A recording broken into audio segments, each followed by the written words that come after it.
இல்வாழ்க்கை அதிகாரம் 5 1.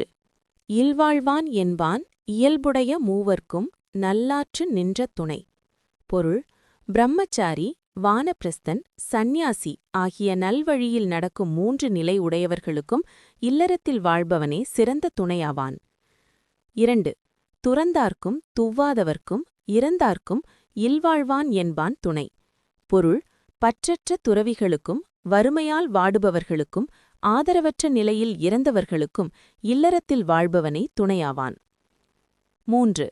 தென்புலத்தார் தெய்வம், விருந்து, ஒக்கல், தான் என்றாங்கு ஐம்புலத்தாறு ஓம்பல் தலை. பொருள்: முன்னோர்கள், தெய்வம், விருந்தினர், உறவினர்கள், தான் ஆகிய 5 இடங்களிலும் அறநெறி பவராமல் கடமைகளை செய்வது சிறந்த இல்லறமாகும். 4. பழியஞ்சி பா தூண் உடைத்தாயின் வாழ்க்கை வழியஞ்சல் எஞ்ஞான்றும் இல். பொருள்: பழிக்கு அஞ்சி ஈட்டிய பொருளை பிறரோடு பகிர்ந்து உண்ணும் பண்பு இருந்தால் அந்த இல்லறத்தானின் சந்ததி எக்காலத்திலும் அழியாது. 5. அன்பும் அறனும் உடைத்தாயின் இல்வாழ்க்கை பண்பும் பயனும் அது. பொருள்: ஒருவருடைய இல்வாழ்க்கை அன்பும் அறமும் நிறைந்ததாக இருந்தால் அதுவே அந்த வாழ்க்கையின் சிறந்த பண்பும் பயனும் ஆகும். 6. அறத்தாற்றின் இல்வாழ்க்கை ஆற்றின் புறத்தாற்றின் போயிப் பெறுவது எவன்.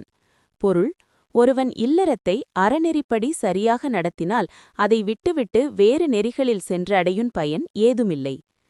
7. இயல்பினான் இல்வாழ்க்கை வாழ்பவன் என்பான் முயல்வாருள் எல்லாம் தலை.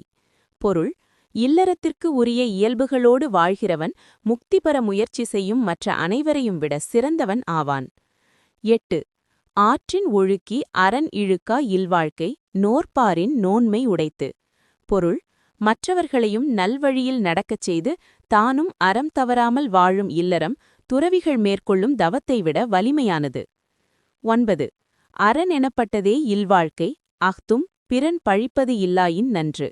பொருள்: அறம் என்று சொல்லப்படுவது இல்லறமே, அதுவும் மற்றவர்கள் பழிக்கும்படி அமையாமல் இருந்தால் இன்னும் சிறப்பு. 10.